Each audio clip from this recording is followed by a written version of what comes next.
Assalamualaikum warahmatullahi wabarakatuh. Salam sejahtera untuk kita semua. Bismillah walhamdulillah wassalatu wassalamu ala rasulillah wa ala alihi wa sahbihi wa mawala. Yang saya hormati Gubernur Sumatera Selatan dan anggota Forum Koordinasi Pimpinan Daerah Provinsi Sumatera Selatan, Rektor UIN Raden Fatah Palembang, Ketua Dewan Pengurus Nasional Asosiasi Fakultas Ekonomi dan Bisnis Indonesia (AFEBI), hadirin serta undangan yang berbahagia.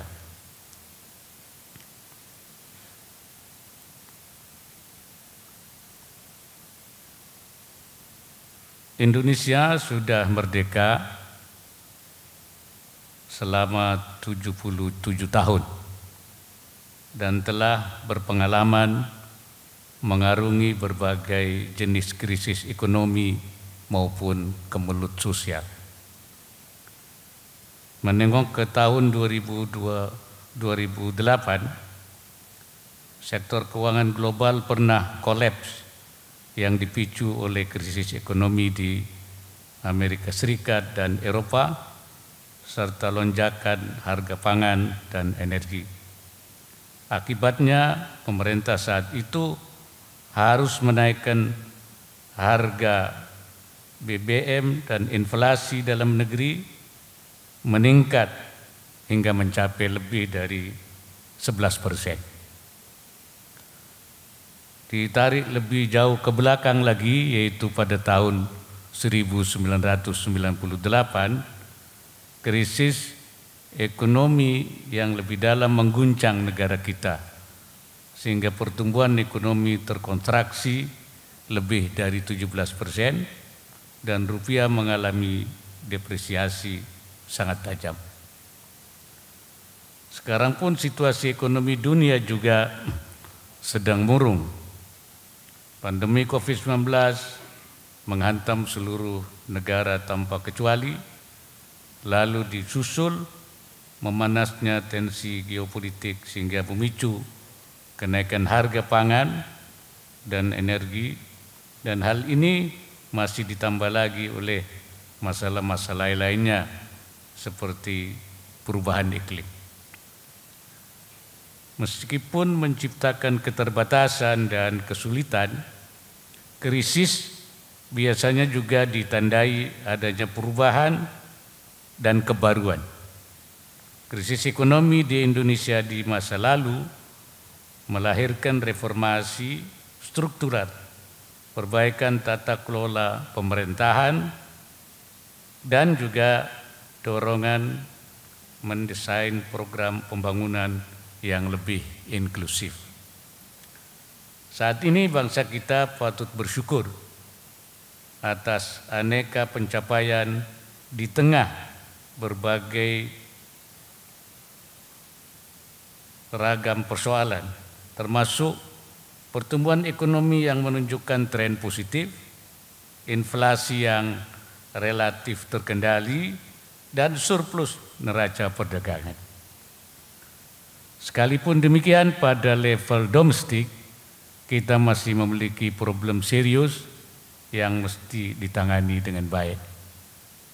Pertama, sejak awal dekade 2000-an, kontribusi sektor industri terhadap PDB terus menurun.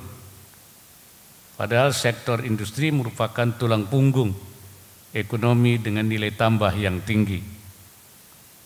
Negara maju yang fokus pada sektor industri berhasil melipat gandakan pendapatan mereka dengan cepat. Reindustrialisasi menjadi keharusan yang tidak bisa dihindari. Yang kedua, kemandirian pangan dan energi menjadi urusan genting yang mesti lekas kita dihadirkan. Kedua sektor ini merupakan ekonomi basis di samping sektor industri yang menjadi alas perekonomian. Dukungan sektor keuangan juga keniscayaan agar sektor real ini bergerak dengan tangkas. Triple F, Food, Fuel, and Finance menjadi pusat pertaruhan ekonomi yang tidak boleh kalah. Ketiga, pertumbuhan ekonomi tidak boleh berpunggungan dengan pemerataan kesejahteraan. Infrastruktur ekonomi, pendidikan, kesehatan, dan teknologi mesti diselenggarakan secara serius ke seluruh sudut negeri. Hanya bila pertumbuhan ekonomi menyentuh semua lapisan, bukan hanya dinikmati oleh segelintir orang, perekonomian akan terbang tinggi. Inilah jihad ekonomi bangsa. Hadirin yang saya hormati, tidak dapat dipungkiri pemerintahan yang berhasil mengelola ekonominya dengan baik dan hati-hati memiliki ruang yang lebih leluasa untuk mengambil kebijakan yang tepat agar krisis dapat berpotensi pulih lebih cepat. Stabilitas dan pemulihan ekonomi bisa dilakukan dengan beberapa hal berikut ini. Pertama, memperkuat suplai dan rantai pasok kebutuhan pokok agar tidak memunculkan gangguan distribusi barang dan jasa. Produksi dan distribusi bahan kebutuhan pokok harus dijaga sampai ke akar rumput supaya inflasi dapat dikendalikan sehingga tidak membebani ekonomi rumah tangga. Yang kedua, menata kebijakan fiskal dan moneter secara hati-hati dan efektif dalam rangka menjaga stabilitas makroekonomi. Kebijakan-kebijakan mesti tepat guna dan fokus kepada sasaran. Misalnya subsidi diperuntukkan untuk kelompok masyarakat rentan dan anggaran dialokasikan secara efektif sesuai prioritas. Dan ketiga, mempercepat inovasi dan digitalisasi untuk mendorong pertumbuhan ekonomi inklusif. Pandemi melahirkan cara kerja baru dan inovasi serta mempercepat transformasi digital. Sudah semestinya inovasi dan digitalisasi menjangkau semua kelompok masyarakat agar dapat menjadi medium kemajuan dan pertumbuhan, bukannya malah menyuburkan ketimpangan. Keempat, mendorong pemerataan dan keadilan ekonomi. Beberapa upaya yang telah dan dapat terus dilakukan pemerintah ialah dengan mempromosikan bangun usaha koperasi, membatasi penguasaan lahan, memperluas akses modal bagi pelaku UMKM, optimalisasi BUMN, dan industrialisasi pedesaan yang berbasis sumber daya lokal. Hadirin yang berbahagia, upaya lain untuk mempertajam pembangunan agar bisa menyeimbangkan antara pertumbuhan dan pemerataan adalah dengan mengembangkan ekonomi dan keuangan syariah. Konsep ekonomi ini bersifat inklusif untuk semua warga negara dan pelengkap bagi sistem ekonomi nasional. Pemerintah sangat serius mendorong ekonomi dan keuangan syariah sehingga perkembangannya sampai saat ini sangat bagus. Oleh karena itu saya mengapresiasi penyelenggaraan Halal Indonesia Summit 2022 bersamaan dengan sidang pleno ke-19 AFEBI. Saya harapkan kegiatan ini dapat mempromosikan bisnis halal dan membuka peluang usaha halal bagi masyarakat dengan dukungan semua pihak. Kita optimis insyaallah Indonesia menjadi pusat halal dunia pada tahun 2024. Pemerintah untuk mengembangkan ekonomi dan keuangan syariah membentuk Komite Nasional Ekonomi dan Keuangan Syariah atau KNEKS, dan sekarang juga membentuk Komite Nasional Daerah KDEKS di beberapa provinsi, dan sudah insyaallah siang nanti juga untuk Sumatera Selatan, Riau juga sudah, Sumatera Barat juga sudah, NTB sudah, dan juga provinsi-provinsi yang lain. Dan fokus pengembangan ekonomi syariah adalah pada 4 fokus. Yang pertama adalah pengembangan industri halal, termasuk di dalamnya pengembangan kawasan-kawasan industri halal KIH yang sekarang sudah beberapa, ada di Jawa Timur, ada di Kepri, ada di Banten, ada juga di Riau, dan di beberapa kawasan industri halal. Yang kedua adalah pengembangan industri keuangan syariah, baik yang sifatnya keuangan untuk yang besar, kalangan besar, maupun juga kalangan kecil sampai yang mikro. Jadi perbankan, ada koperasi, ada lembaga keuangan mikro syariah, sampai kepada bank wakaf mikro yang sangat kecil sekali. Kemudian pengembangan dana sosial syariah, wakaf, zakat, infak, dan sedekah, termasuk gerakan wakaf dan gerakan zakat sebagai dana sosial. Dan yang keempatnya adalah yang kita kembangkan adalah kegiatan usaha syariah dan pengembangan dari para pengusaha syariah, mengembangkan, menginkubasi, yaitu para usahawan syariah. Saya kira itu yang perlu saya sampaikan juga pada kesempatan yang berbahagia ini. Terakhir, saya menitip pesan kepada para dekan Fakultas Ekonomi dan Bisnis di seluruh Indonesia untuk merumuskan teori dan konsep ekonomi yang sesuai dengan konstitusi, sehingga tujuan bernegara, yakni keadilan sosial bagi seluruh rakyat Indonesia, bisa menjelma di negeri tercinta ini.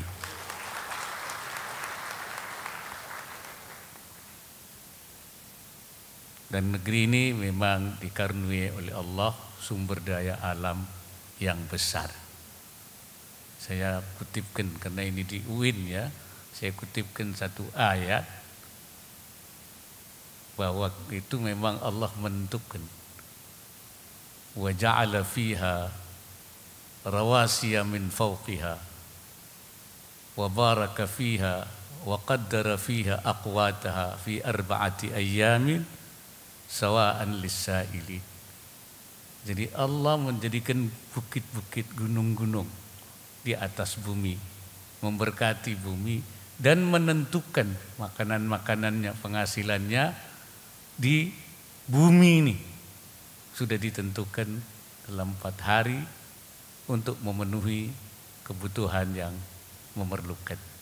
Imam At-Tabari ketika mengatakan menentukan itu, wa qaddara fiha, beliau mengatakan wa qaddara fiha wa qaddara fi kulli baldatin minha ma lam yaj'alhu fil akhari minha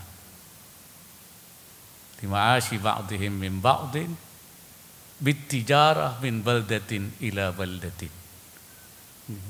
Jadi Allah menentukan di satu negeri sesuatu yang tidak diberikan kepada negara yang lain, untuk memberikan penghidupan dengan melalui perdagangan dari satu negara ke negara yang lain.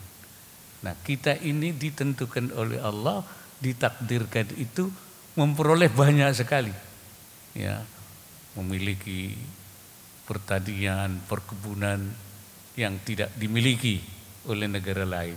Kita ingat dulu orang Eropa datang ke sini mencari rempah-rempah, bahkan menjajah kita ratusan tahun, karena memang ada di sini. Kita punya di berbagai jenis tumbuhan. Saya bilang pisang saja kita lebih dari 1000 varian. Saya tahu di Sumatera, di Papua itu, Papua Barat saja ada lebih dari 100 varian di satu provinsi, belum yang lain-lain. Kita memiliki kelautan, produksi kelautan yang besar sekali, tambang. Nah ini Sumatera Selatan ini dikasih tambang, dikasih minyak di bawah tanah, di atas tanah punya juga batu bara. Ini Sumatera Selatan termasuk provinsi kaya ini. Ya. Untuk apa? Untuk dilola, untuk dijadikan kita untuk kemakmuran, untuk diperdagangkan, diolah. Hanya memang kita sekarang ini, saya nyebutnya itu sumber produksinya sudah ada, tapi pengolahannya. Maka saya nyebut dalam bahasa santrinya itu, yang kurang itu namanya hamzah wasal. Hamzah wasal itu huruf hamzah yang menghubungkan satu kalimat dengan kalimat sehingga menjadi untayan kata yang indah. Jadi yang menghubungkan produk-produk kita yang ada pertanian menjadi produk jadi, atau bahasa sekarang menjadi hilirisasi, kemudian kita bisa jual baik untuk dalam negeri maupun luar negeri. Jadi yang kita perlukan sekarang bagaimana memunculkan hamzah wasal ini, orang-orang yang mampu menghilirisasi sumber-sumber daya alam, kelautan maupun juga pertambangan kita yang ada.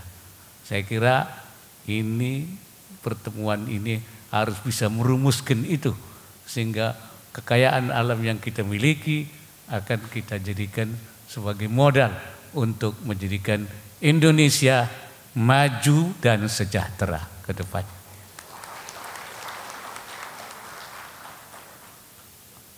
Sebagai penutup saya ingin berpantun. Saya ikut dari mulai ketua tadi, Bu Rektor, Gubernur juga ada pantunnya. Ya, saya coba juga membuat pantun. Jembatan Ampera membentang Sungai Musi. Kain songket warisan budaya. Bersama kita dorong pertumbuhan ekonomi, pulih lebih cepat, bangkit lebih kuat untuk Indonesia. Satu saja. Akhirnya dengan mengucap Bismillahirrahmanirrahim, saya nyatakan sidang pleno ke-19 Asosiasi Fakultas Ekonomi dan Bisnis Indonesia (AFEBI) dibuka secara resmi.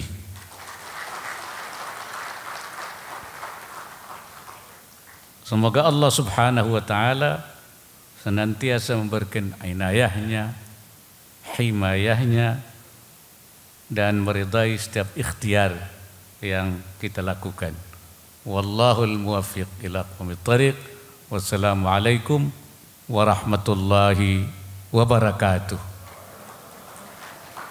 Izin Bapak Wakil Presiden Republik Indonesia untuk melakukan pemukulan gong, dan kami mengundang kepada Gubernur Sumatera Selatan, Rektor UIN Raden Fatah Palembang, dan Ketua DPN AFEBI untuk mendampingi Wakil Presiden Republik Indonesia melakukan pemukulan gong. Disilakan.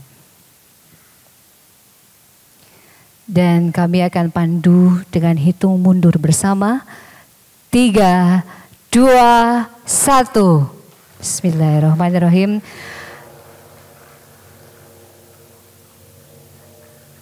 Sekali lagi kita berikan tepuk tangan yang paling meriah. Hadirin, dengan demikian sidang pleno ke-19 Asosiasi Fakultas Ekonomi dan Bisnis Indonesia dan Halal Indonesia Summit tahun 2022 telah resmi dibuka. Kita akan abadikan dengan foto bersama.